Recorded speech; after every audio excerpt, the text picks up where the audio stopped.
Welcome back to the Impact Storytelling Podcast. I'm your host, sabinemprobst, and today I'm joined by wildlife cinematographer and documentary filmmaker Grace Eggleston. Grace is currently based in Michigan and is known for stories that explore the relationship between people and the natural world. As both a cinematographer and an editor, she has worked for various production companies and has extensive knowledge filming in forests, rivers, and islands of Northern America.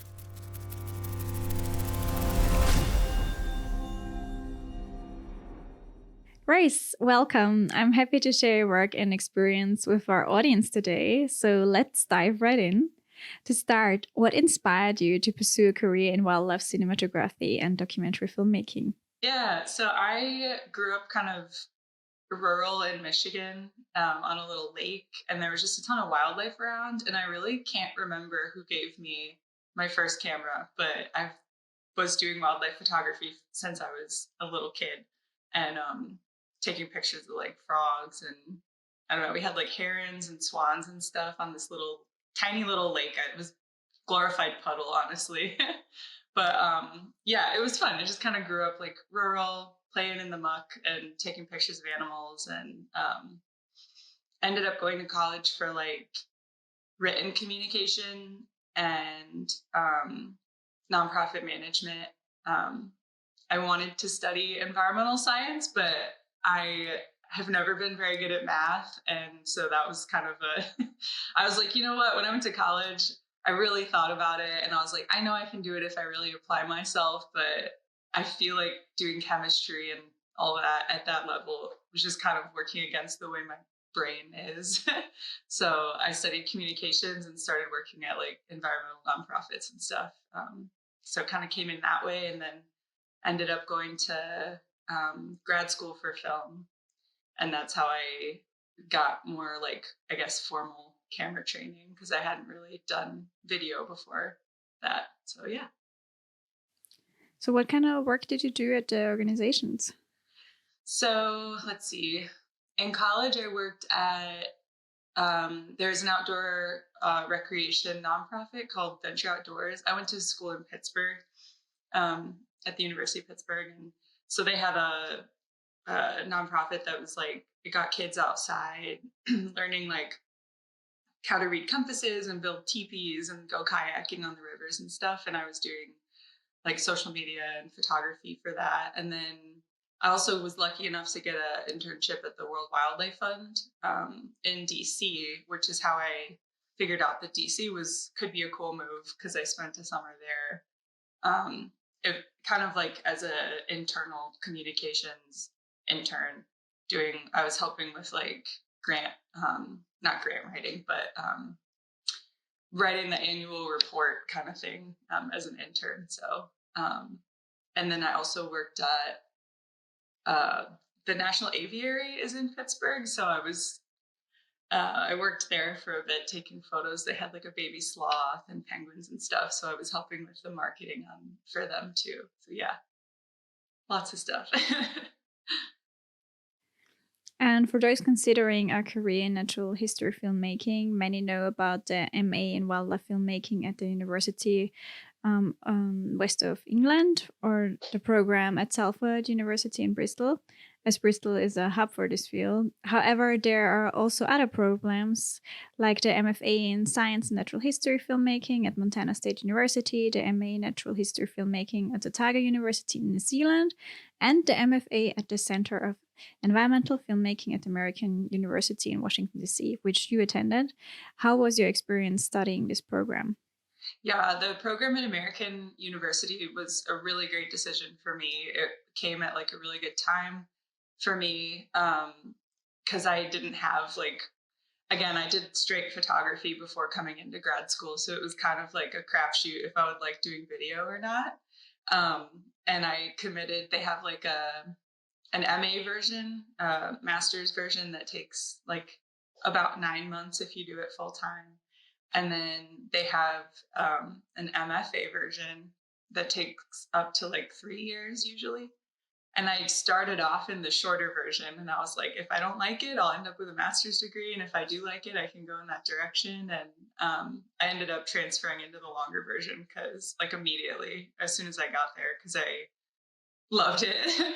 But yeah, it was a great experience. I think what I liked about it most was the people that I met, that I still work with, and plan to work with a lot in the future. And um, it was kind of cool because I know, like, the Bristol program is pretty specific to wildlife and everything. I think one of the strengths of the AU, of the American University program, is that, like, we had a cohort of about 30 people, and there were people in there doing, like, fiction and narrative filmmaking, and there were people in there doing documentary, like, in general, and then there were about 5 of us that were environmental focused. So it was kind of cool because we could, like, pull from what other people were doing, in film, and learn from each other's projects in class, and it was, like, pretty diverse of what we were seeing on screen. So yeah, it was great. I loved it. And looking through your portfolio, I noticed a reoccurring theme. You seem to be drawn to stories about rivers and national parks. Do you feel that you're getting hired onto these projects because you've worked on similar ones before? Or is this a topic that you're particularly passionate about? Yeah, I mean, both, I think. The national parks films were awesome and came to be because I went to the American University program. So that was something cool that came out of that as well. But yeah, the parks films, I got to go to. Where did I go? It was a little bit ago. I went to Catoctin Mountain Park, is a little bit north of Washington, D.C. And I filmed rattlesnakes up there, timber rattlesnakes. It was really cool. They're the most venomous snake in the US, which we don't have a ton of venomous snakes, but they're also the most docile. So they probably won't get offended that you're near them, but, like, if you do accidentally step on one or something, like, they are the most poisonous in the US. So that was a really cool project to be working on, and had a lot of fun with that. And I had never, like, really seen rattlesnakes before, that close up. And we were hiking with, like, a guide, who took us off trail, with the Park Service. Otherwise, we wouldn't have found any. But we found, like, a pregnant mother, and then later in the spring we found a pregnant mother, I think, and then later in the fall we found, like, some babies. So we were like, maybe it's the same one, but maybe not. But yeah, and then the water quality stuff, yeah, it just keeps coming back around in the films that I've made, and I'm not mad about it because I didn't, like, intentionally work on a ton of water quality films, but it's kind of just an issue everywhere and in a lot of different ways. And so I'm happy to keep working on the films because, these issues aren't going away. And yeah, they're really important. And, like, water quality is a social justice issue. It's much more than an environmental issue. Yeah, two recent projects you worked on, A River Called Home and Upstream Downriver, both address water pollution, but in different ways. Before working on these films, did you realize the scale of water pollution issues in the US and globally? Yeah, I didn't. I didn't study, like, water pollution or anything like that. And it had never really come up in my life personally before, other than I do live pretty close to Flint, Michigan. If you heard about the Flint water crisis, years ago, I can't honestly, it's been over 10 years, I feel like. That's a really famous case of, like, lead in the water, in the US. It's one of the worst, and they're still, like, fighting it. And yeah, but yeah, I definitely didn't realize how pervasive water quality issues were until I started working on films, and the theme keeps coming back around. But yeah, also the Upstream Downriver film is a film that my professor at American, she runs the Center for Environmental Filmmaking there, Maggie Stogner.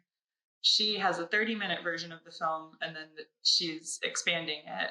So I got to go down to New Orleans and film with, I won't say too much about it because it's not my film, but I will say everyone should follow the Water Collaborative on Instagram and TikTok, because the woman who we filmed with is really, really great at communicating complicated water issues in a simple way online. I can send you the link to that if you want. But yeah, it was very cool because it's like New Orleans is down at the end of the Mississippi River, and it's such a huge watershed in the US, and it's a historic spot where like all of this water and runoff and sediment and everything comes down the entire US and ends up dumping out into the Gulf of Mexico right at where New Orleans is. So they deal with a lot of a lot of issues down there, water wise. It's horrible. Yeah. Yeah. But in your view, what is the most shocking or troubling aspect of water pollution today? Ooh, that's a really good question. I think it's just like how many people deal with different water issues. I think it's something like, please correct, like everyone should go like correct me online if this is the wrong number, but I think it's something like 2 billion people on the planet like don't have access to reliable, clean water, which is a lot of people. And a lot of that is like things you didn't think I would be talking about, but sewage and agriculture runoff as well are two really huge issues.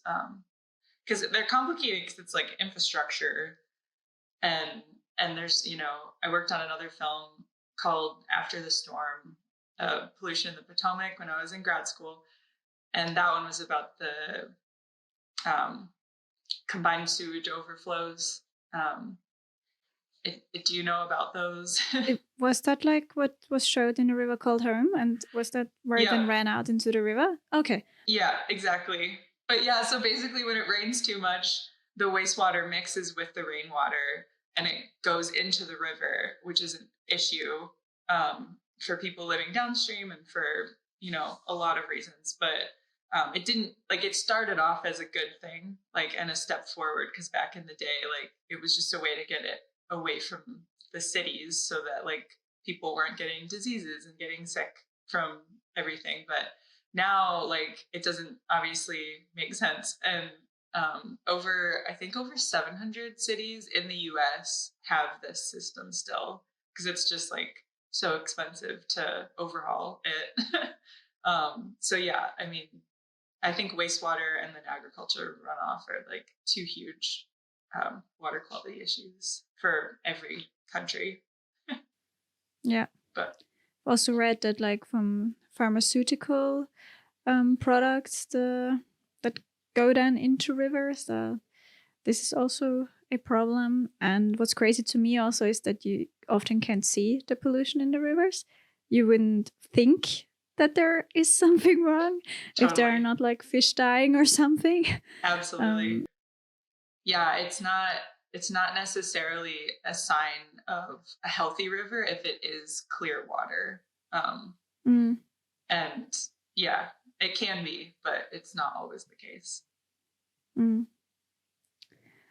For the film A River Called Home, you joined 3 other female environmental advocates on a 21-day paddle-down journey of James River, documenting its pollution and the need for better protection measures. This journey involved filming while paddling and experiencing firsthand how the water quality changed. What was that experience like for you, both as a filmmaker and as a participant in the journey? It was one of the coolest things I've gotten to do so far. I really thank Jess, the director, for putting it together and trusting me to be on the trip. yeah, I think one of the coolest things about that film is that it was Jessica Wiegand is the director, and like it was her student project in grad school, and it was such a big thing, the like project to do for a thesis project. Like most people don't plan a 3-week expedition and like and then do it and do it well. She did a great job, but yeah, everyone really pulled their weight on that trip, and I had never done a canoe trip like that before, and so it was also like I didn't know if I would enjoy it that much, and I had a feeling I might because I love being on the water and filming and being with my friends. But yeah, it was awesome, and I mean, it was one of the hardest things I've ever done for sure. Because it was, you know, it was, I think, yeah, about 22 days or something like that. And then of like actual out on the river going for it. And the most we paddled in a day was 20 miles. That was the longest day, which was really a lot.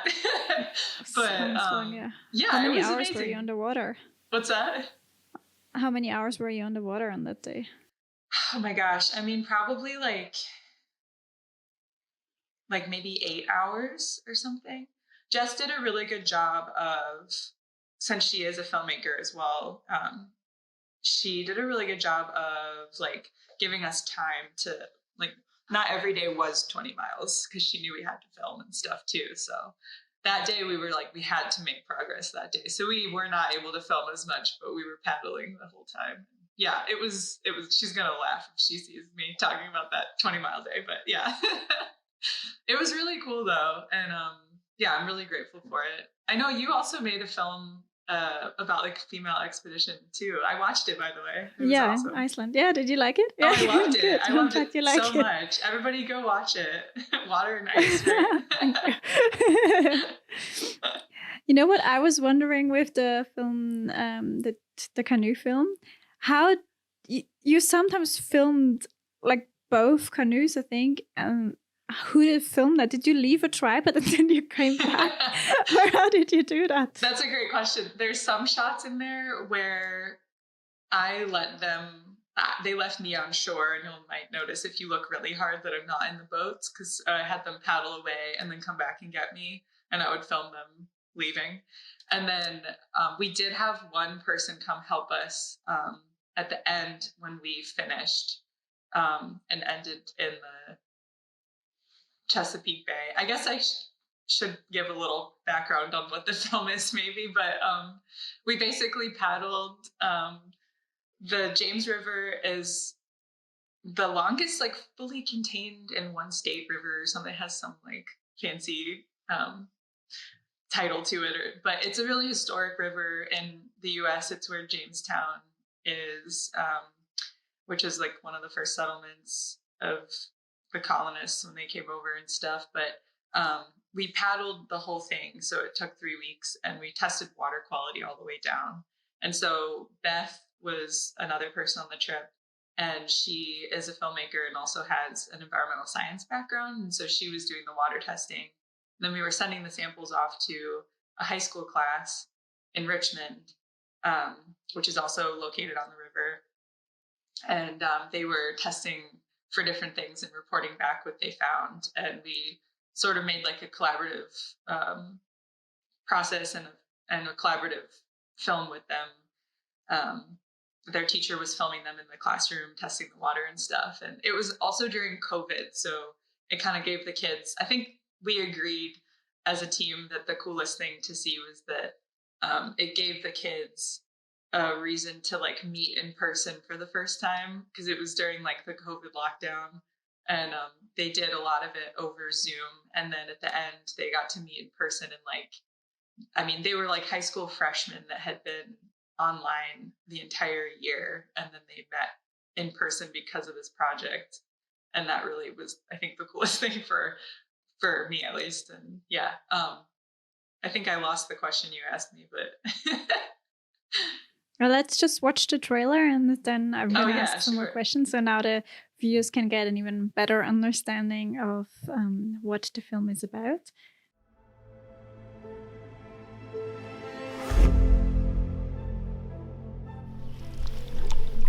My whole life I've grown up on this river, on the James, and it has really kind of shaped who I am today. It raised me.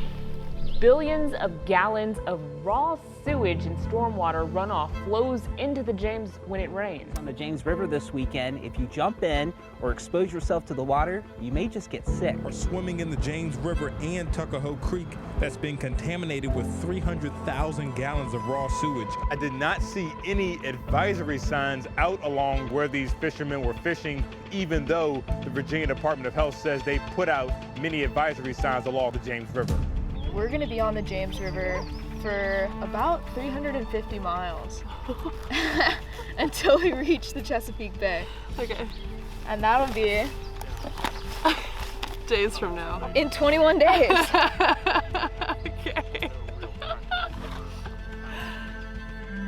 Where we've gone from the 70s to now is a huge difference. The James River in Richmond was essentially just another extension of the sewer.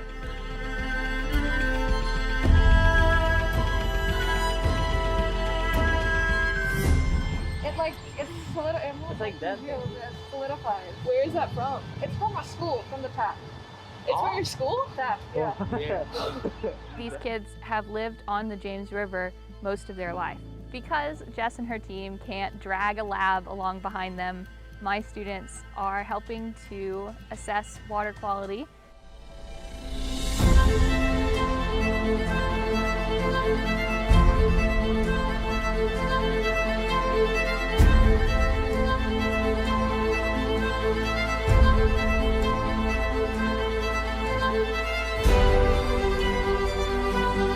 Our waterways need people who care about them, and the people who care about them are going to be the people who are living right there in that watershed and are connected to the rivers, the creeks, the streams.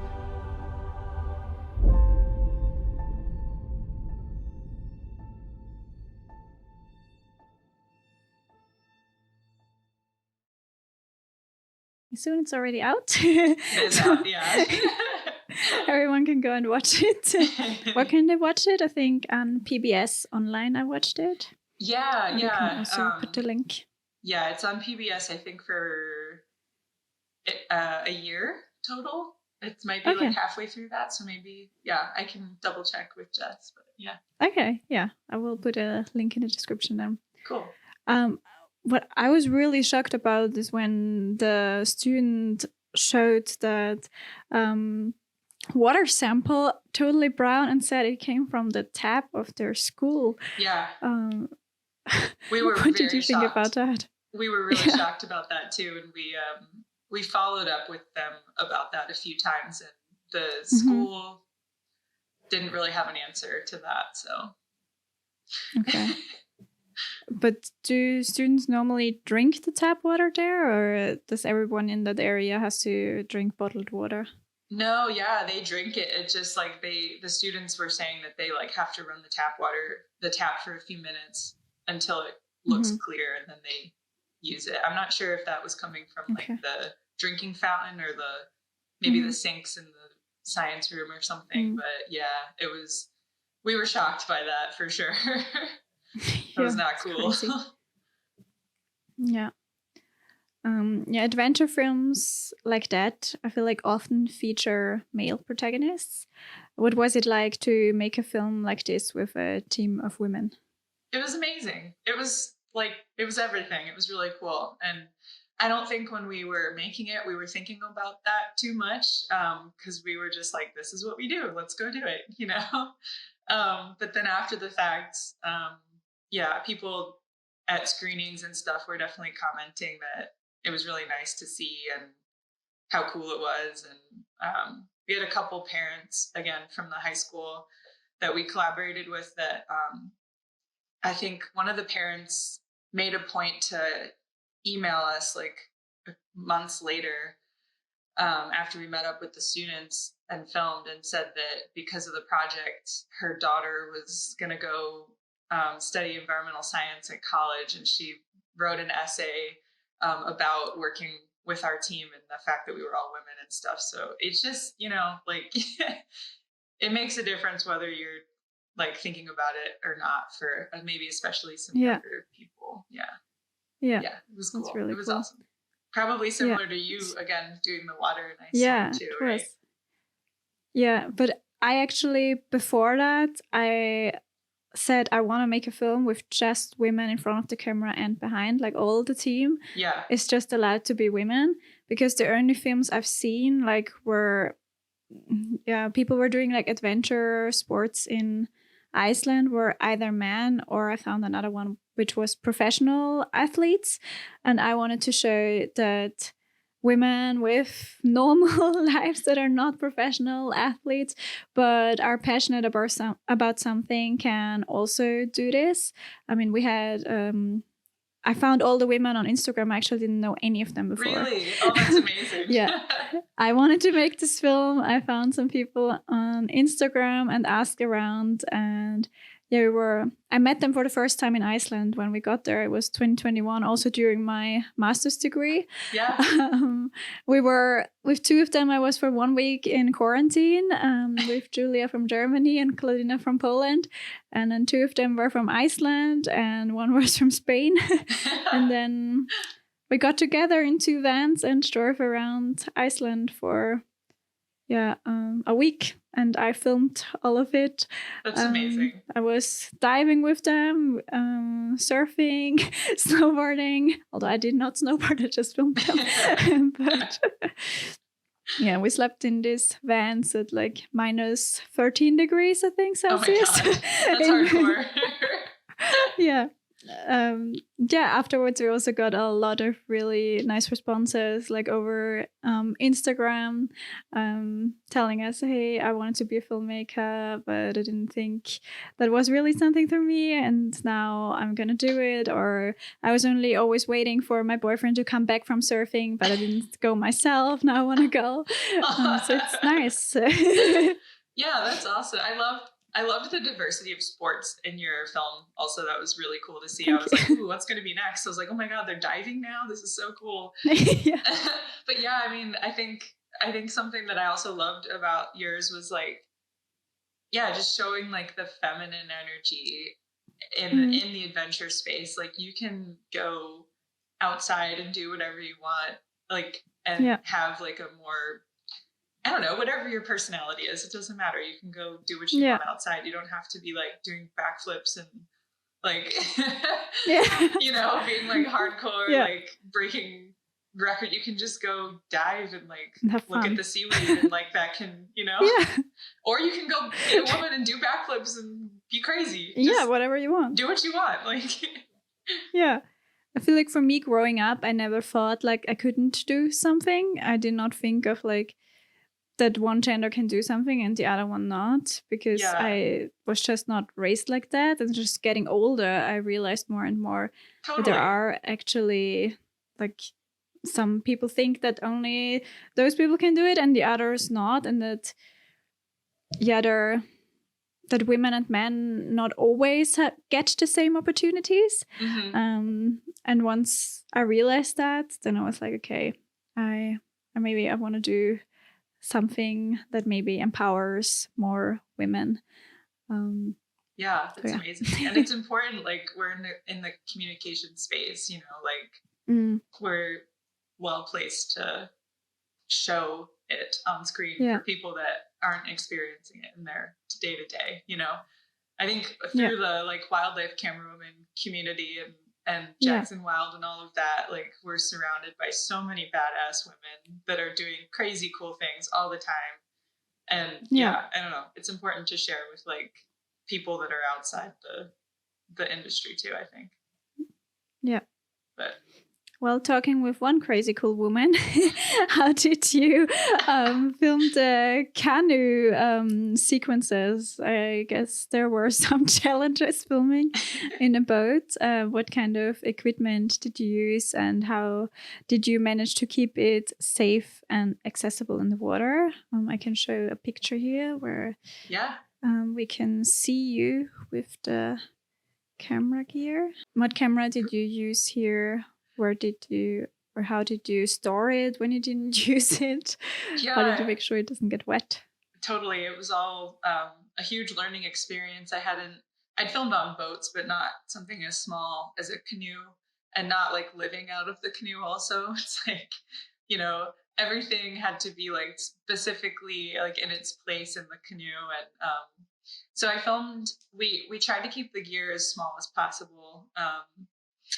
I mean, it helped we were in school. We didn't have access to like RE cameras or something crazy anyway, but like, so we filmed most of it on, at the time I had a Sony A7R4, which it worked great for this. It was, I think, slightly before the A7S3 came out, or yeah, anyway. So just on that small compact camera, and I threw the mic on top to get better audio if they weren't mic'd. But so basically the bright blue bag that's behind me in that shot on the right is a soft dry bag. And I had that right behind me. I sat in the front of the canoe for the whole trip, and I had this dry bag right behind me. And so if we came up on a rapid, I could just turn around, unzip it, and like zip it closed in there, and then like paddle through the rapid. And it was kind of crazy. There was a few moments where I couldn't do it fast enough, and if we had flipped, the camera would have dunked. But you know, I bought insurance on it and everything. But we didn't dunk any of the gear the whole trip, which was a huge success, I think. But yeah, I mean, like we spent about a week, Jess and I, before, not a full week, but we spent at least 3 or 4 days before the trip, organizing everything and like figuring out where it needed to go in the canoe, like because we didn't want to weight it too much in either direction. And we also did get rid of some stuff. Even a few days into the journey, I realized what I brought, some of the extra stuff I brought, I would not have time to use. But where did you leave it? If it was a few days into the journey? Yeah, we had a great ground support crew. Okay. Jess's family was helping out a lot and driving and meeting us, not every night, but like at least maybe on average, like every couple days. And they were we had solar panels to charge batteries and stuff, but they were helping us like, you know, charge batteries a little bit. And like, I don't know, her grandma brought us like cold beers one time, which is really nice. But yeah, so yeah, we left some of the dead weight with her family, and it also made the canoes a little lighter, which was nice. Yeah, I can imagine. And everything was tied down. We had one canoe that did flip. Yeah. In the film you see, but everything stayed tied in, and yeah, that was one of the worst moments of the trip for sure, because I can imagine. Yeah, I think so it was like Beth and Sagel's canoe that flipped. I didn't even mention Sagel yet. I got to give her a shout out. She was also amazing, and she's like a whitewater kayaker, and her and Jess led us down the whole river. Beth and I were more newbies and the filmmakers of the trip, so couldn't have done it without Sagel. But great. Looks like a good group. Yeah. Do you have any tips for filming effectively in small moving spaces like a canoe? Yeah, I think something we figured out while we were filming was it got harder. Like the lower section of the river became a tidal estuary, so there were waves, and it was a lot, like it became like a couple miles wide, whereas at the beginning of the river it was like in the mountains and really skinny. You could throw a rock and hit the other side, and it was more rapids and stuff. And then like by the end we ended up in the Chesapeake Bay, and there were waves and stuff. So I think something that we got better at was, if I needed to film something, I would have Jess in the back of the canoe take a few big paddles, and then we would kind of coast, and I would film during that, because if she's paddling, like the shots were like, you know. So yeah, I mean, it was a learning experience. Yeah, I would say. Did you use a gimbal or was everything handheld? I didn't use a gimbal. It was, I thought I would want to. I also had like a shoulder rig at one point, but it really just became like what was easy to quickly grab out of the bag and film. Yeah. And then throw back in the bag and then go through the rapid. Like, so yeah, the gimbal would have been really nice, but there was just so much happening at once that it was bare bones. Yeah, the setup does take a little bit. Yeah, I think it would have been to get the an balance figured out. Yeah. Unbalanced. Okay. And you also served as director of photography for Islands of Discovery, Dry Tortugas National Park, National Park Service film set in warmer climate. What would you say is the biggest difference in preparing your equipment for warmer versus colder environments? I also have some pictures here from that shoot and some other shoots you sent me with different camera setups. Have you been filming in really cold environments as well? Yeah, I haven't, let me think. Yeah, I would say with cold environments, the biggest thing is that like your batteries will drain faster in the cold. So it's good to have extras. And then, I mean, it's also just, it's tricky because like cameras are like metal, obviously, you know? And so they get cold really fast. And then when you touch them, your hands are like dying and they're just numb. And you can't really wear bulky gloves, like, because then you can't like do your settings and buttons very well. So I think in the cold, it's nice to have like hand warmers in your pockets and like maybe like a thin glove and then bulky gloves that you can wear when you're not filming. But like I keep my hands in my pockets in between shots and warm them up and then like go do what I need to if I need to like take my hands out or whatever. Right. Yeah. Do you know the gloves which you can like take off the finger part and like has a magnet here? I have like these kind of gloves where you can take this part off and then you can put it on again. Yes, those are great for that. Yeah. Yeah, and or putting the camera batteries like inside of your jacket so it's close to your body. Oh, that's so they smart. don't get cold.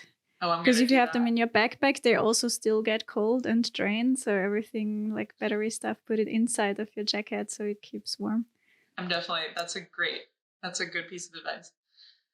Yeah. And then in hot weather, I think the trickier thing, these photos are from the Dry Tortugas, which I filmed on the FX6, and there's the Sigma 24 to 70 lens for most of it. But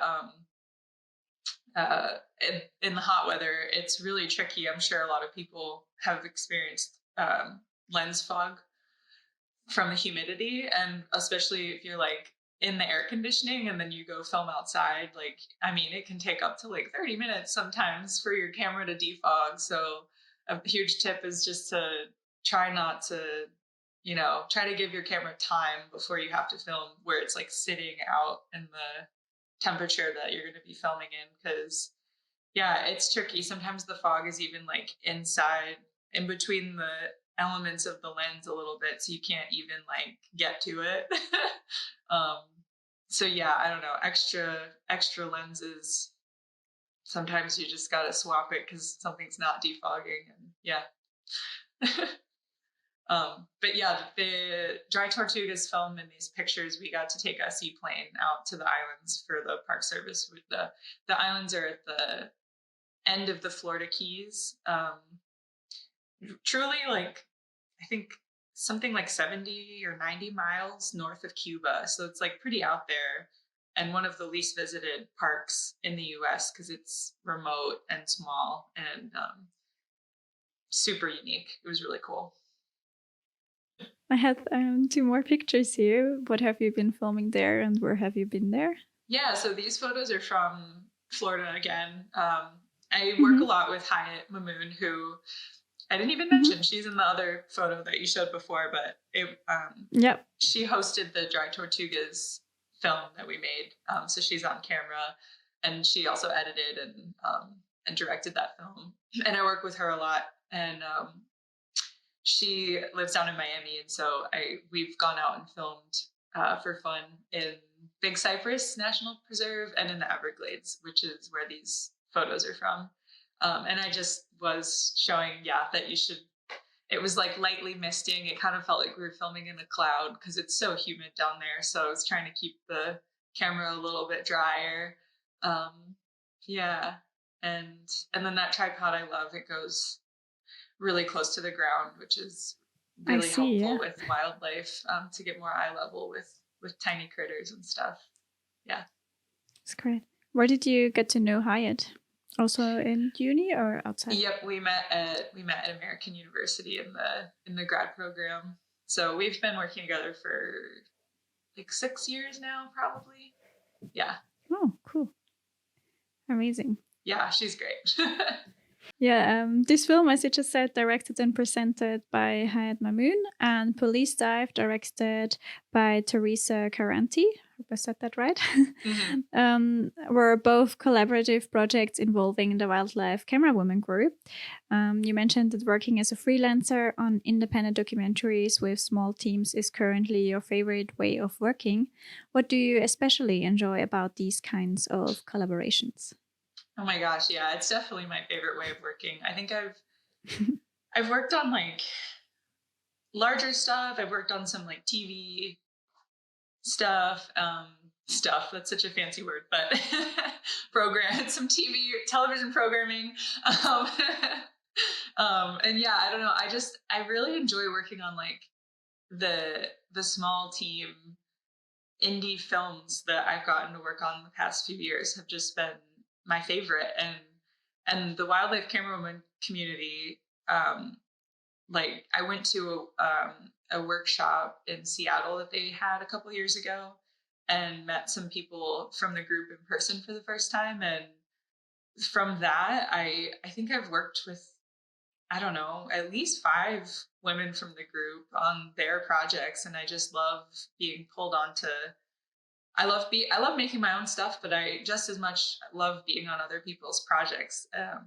Like it's really fun to support other people's goals. And Teresa, I met in Seattle at the workshop, and she's become a really close friend also. And she's a badass and makes beautiful stuff, and it's so nice. And her film Police Dive, she got a grant from Able Cine, and in March this year we went to Richmond and back in Richmond. But we went there and she dove with the Alexa 35, which is a huge camera, and not a lot of people have taken it underwater that we have found so far, because it's sort of a new camera at this point. Not super new now, but yeah, it was massive. The rig was 82 pounds and she was diving with it and like filming a character underwater that is a underwater criminal investigator. So he finds evidence underwater and recovers bodies, and it's intense work.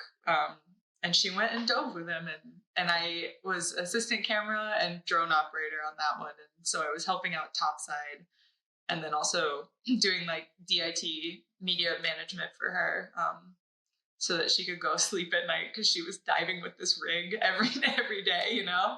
And it was kind of fun because like it's just cool to work on other people's stuff, because like she had that vision in her head of the film, and it's a very poetic film. And like, I didn't really know what it was when we were filming it, but I was like super happy to help out and then see it when it was done. And yeah, it's the best. I love collaborating. Was it cold water as well? It was cold water. Saw in the behind the scenes video, she was wearing a dry suit, right? Yes, she was wearing a pretty thick dry suit, and I think she tried a wetsuit one day, and then it was too cold for that. It's Virginia in March, so we got lucky, and it wasn't as cold as it was supposed to be. Like, it was pretty sunny the day that she dove, the couple days she dove, which helped warm warm her up a little bit after she got out of the water. But yeah, it was cold. It wasn't summer.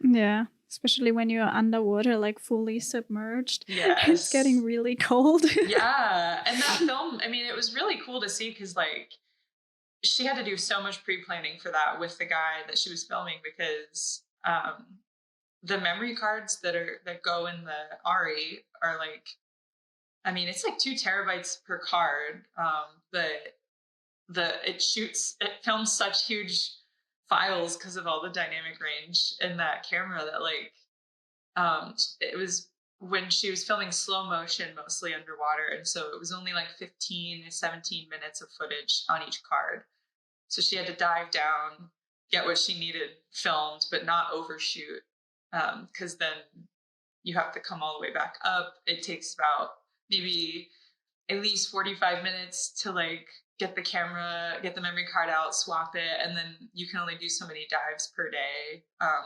for everyone that's diving, obviously. So it was really logistical, and yeah, it was cool. Yeah, it's also hard. Did they use full face masks? Did they were able to communicate with each other, or did they have to like talk about everything beforehand so they knew what was going on and just use hand signs or like little plates where they would write stuff on it? Although I think it would be hard for her to write on it if she has the camera in her hands. Totally. But if it's well buoyant, then it can just swim in front of her. Exactly. Yeah. No, she they weren't able to talk underwater, so they did discuss heavily each shot that she was going to try to get of him underwater, and they made some different hand signals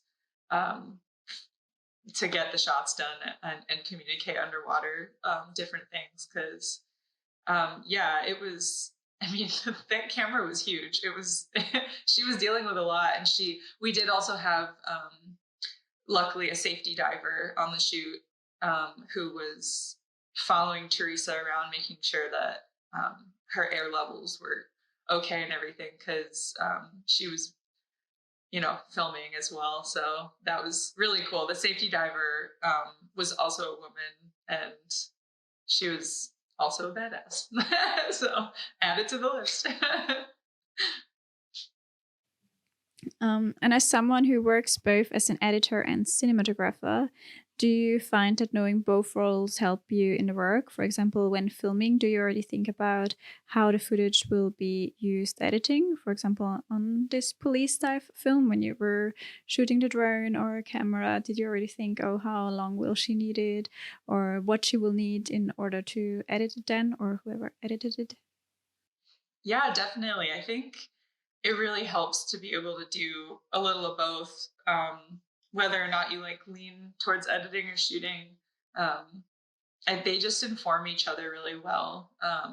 And I think when I came into grad school, I was really focused on camera. I had never even touched an editing software before going to grad school, and it was super intimidating, and I struggled with it. I mean, I think everyone struggles with editing. It's really hard. Whether or not you like it, it's a lot of work, but really cool. And I ended up really loving it by the end of school. And I'm glad that I do both. And I think editing my own stuff, my own shots, helps me realize like what I can improve on in my shooting. And they just inform each other really well. And for people interested in becoming editors, what would you say are the most important skills to develop to keep in mind when editing film or series? Ooh, good question too. I think it's not even like a hard skill, but like I think being like a good communicator is really important as an editor, especially if you're working on other people's projects, because the director might have will have a vision in mind, and then like you might have a slightly different one in the edit, and it's a collaborative thing. And I think it's really important to be flexible and a good listener, I would say. Mm-hmm. Yeah, I think that's pretty much in any role, even as a cinematographer as well. Just listen what the director wants. Totally. Yeah. Totally. And then walking that balance, there's like kind of balancing also like when you see something that is going wrong or that you do feel strongly about, like picking which battles I think to fight is important. Yeah. And the project you edited, The Eerie Situation, examines the intersection of science, public sentiment, politics, and agricultural practices in Ohio as it confronts the cause of toxic algae in the Great Lakes. What aspects of the story were most important for you to convey in this edit? Yeah, that film was my thesis project as a grad student, and I got to edit it, what we were just saying actually, but I was editing someone else's film, and it was a huge chunk for me to bite off because it's a feature length independent doc, so it's like 72 minutes ish, I think, and yeah, it was awesome to work on, and I think the biggest thing that by the end of editing that I realized kind of was a theme in it that was important to show is just that it was a niche story about like a guy who builds boats and a farmer that are both in the same watershed that are dealing with the algal blooms in different ways that happen every year in Lake Erie.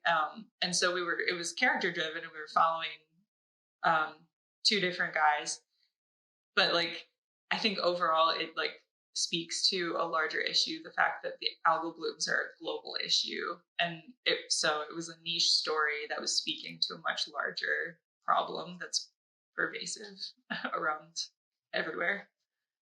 And in this case, it was caused by agriculture runoff in the watershed, or is caused. It still happens every year. Yeah. Yeah. And did the film have, or any of the films you've worked on, had impact campaigns to like try to solve the problem?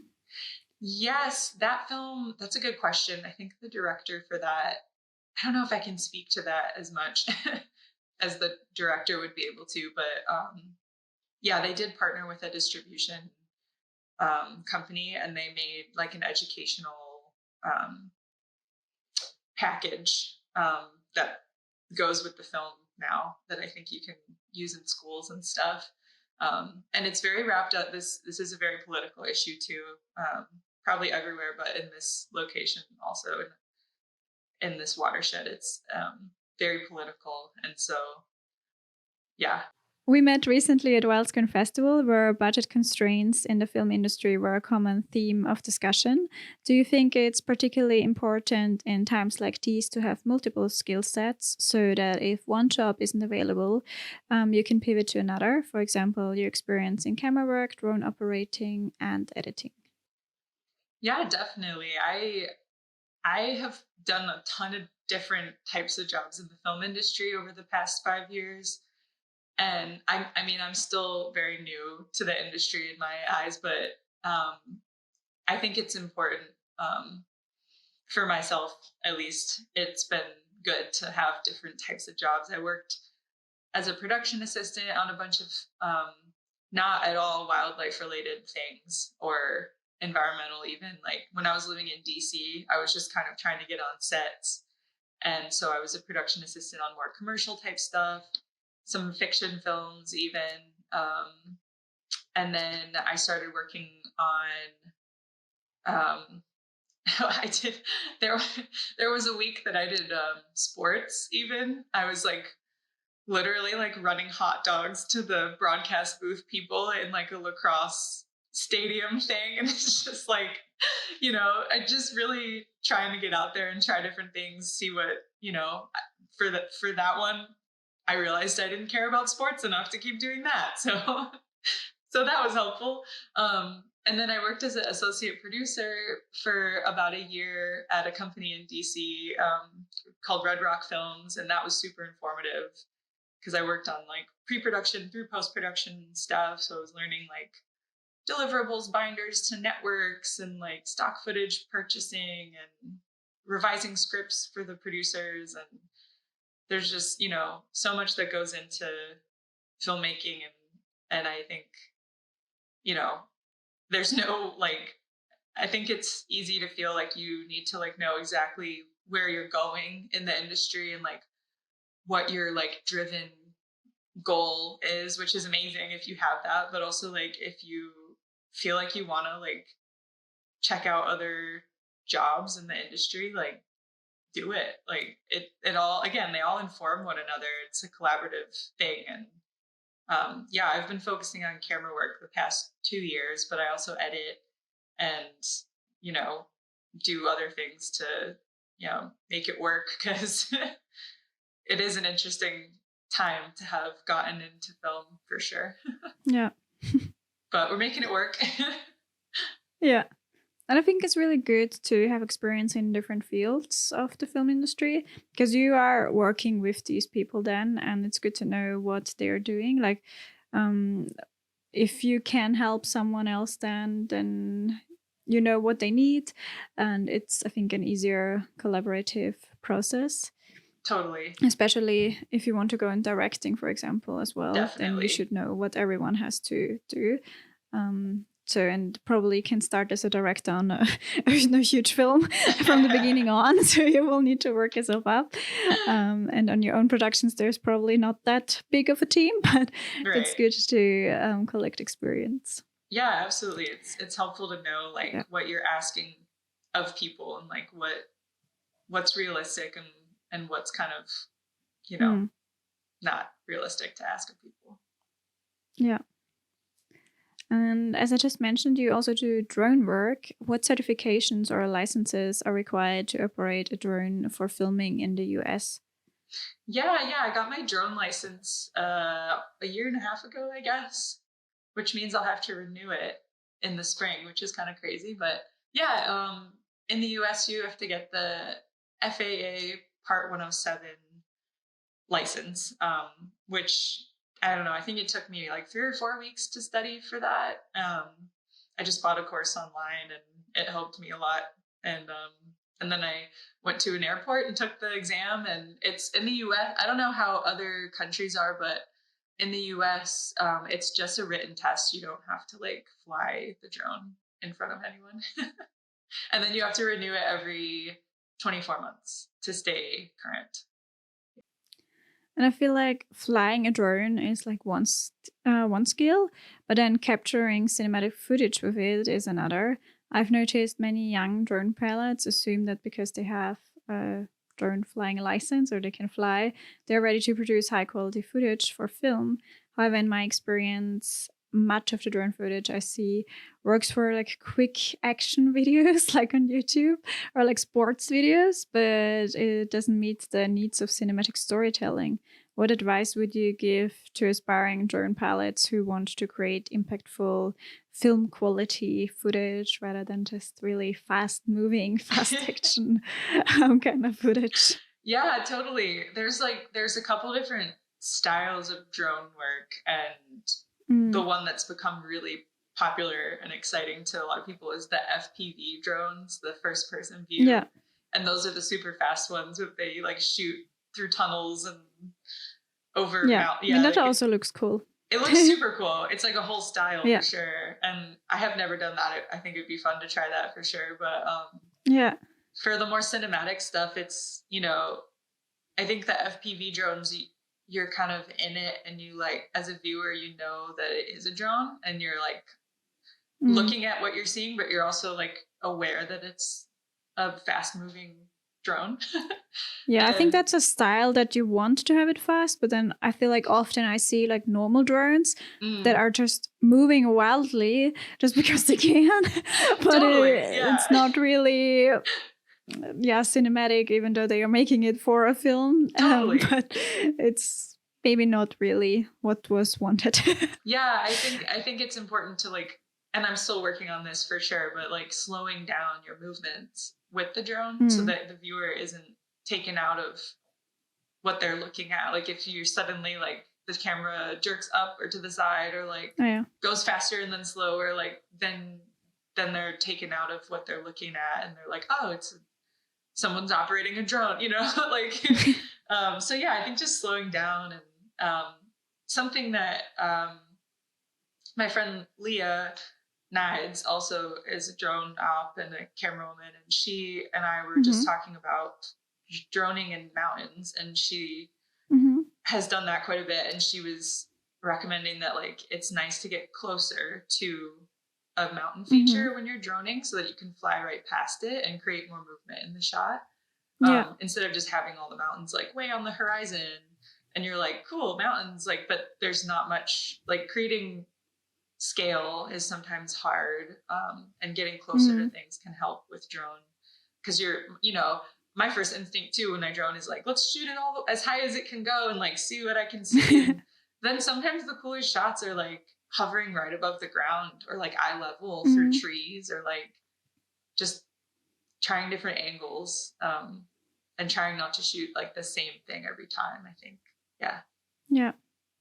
I guess you use the same cinematic principles as you would on land, just that it is in the air. Totally. I feel like maybe it's just harder for me.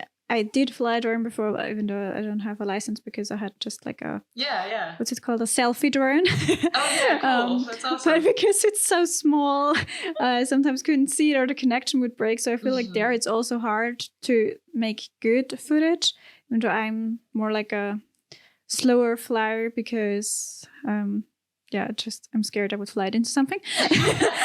But I think it's maybe, I don't know why people do it so fast, but I think it might be harder to control sometimes because you don't have that many options. At least I think at the cheaper drones. Probably the expensive drones are pretty surely they have a lot of controls, but I guess this is more for high-end film productions. Probably, I would because assume. they are probably expensive. I haven't flown the Inspire yet, which is like the bigger one. I'd love to. That's one of my goals, hopefully for the next like calendar year. But I'm not. I think maybe you're right on that. More expensive drones might have, more subtle controls than the cheaper ones. I think sometimes it's just like I've seen in film production studios in Berlin, like these huge drones, which a real camera is just hanging underneath. And totally. I mean, with that, you can definitely control it the same as you would any other camera, just that it's in the air. And in those, and for those ones, there's somebody flying the drone, and then there's a second operator just doing the camera, so like they can really focus on the movements and not like the gimbal movements, and not like running into something. Do you think there are any settings that you could take so it looks better? It doesn't look so much like a video, more for film. Can you do like S-Log or something on totally? Drone as well? I have the Mavic 3 Pro, and there's log settings on there, and I think you can change aspect ratio and stuff as well. So there's a lot to dig into in the drone, honestly, that I should dig into it more. There's also like you can set waypoints and have the drone like do movement for you, so you can like tell it this is point A and the camera's pointing in one direction, and then this is point B and I want it to be up here now and facing another way, and it can like do the motion for you. And people use it in science too, because they're mapping things, and they'll go back and take the same pictures of a wetland or something from above, and see how it's changed, and they use waypoints to do that also, to get very specific with it. Cool. Nice. I'm already at my last question. What advice would you give to those looking to do or have a similar career as yours? I would say just to like have fun with it, and like don't be afraid to like explore your interests and your niche of like what you're interested in, and I don't know, get weird with it.